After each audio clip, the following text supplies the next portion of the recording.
C'est un sujet qu'il aborde peu souvent.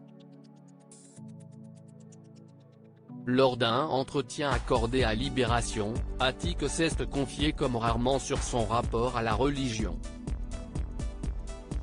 Le rappeur révélé dans la série validée sur Canal+ a expliqué avoir fait le choix de se convertir à l'islam alors qu'il vient d'une famille athée. Ça m'apaise, me donne des réponses.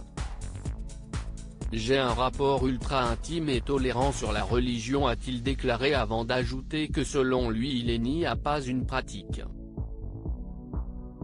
Je suis aussi ami avec des musulmans qu'avec des non-musulmans, des athées, des chrétiens, des juifs, précise l'artiste de 28 ans qui prône le vivre ensemble. Je trouve que ma génération vit mieux ensemble que celle d'avant.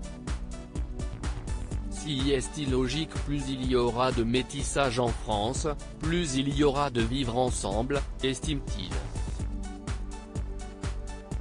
Fruit d'un métissage entre un père au nom breton et une mère aux origines guyanaises, Attic reconnaît toutefois avoir été plutôt épargné par le racisme. Ce serait mentir de dire que j'ai beaucoup subi le racisme. Oui, j'ai une tête un peu basanée donc on va être un peu raciste avec moi parfois, mais je m'appelle Clément. A-t-il avoué en précisant, en France on me prend pour un rebeu mais aux États-Unis on me prend pour un Mexicain ou un Renois. Sa dépendance à l'alcool. Dans cette même interview, Attic est également revenu sur la dépendance à l'alcool dont il a souffert quand il était plus jeune et dont il a réussi à se défaire du jour au lendemain.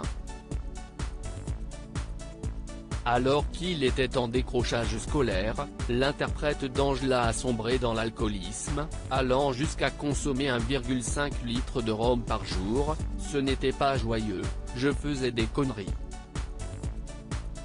Ça n'allait pas à la maison avec mes parents, je n'avais pas de meuf. Ce n'était pas la meilleure période de ma vie, s'est-il souvenu. Heureusement cette époque est désormais loin derrière lui.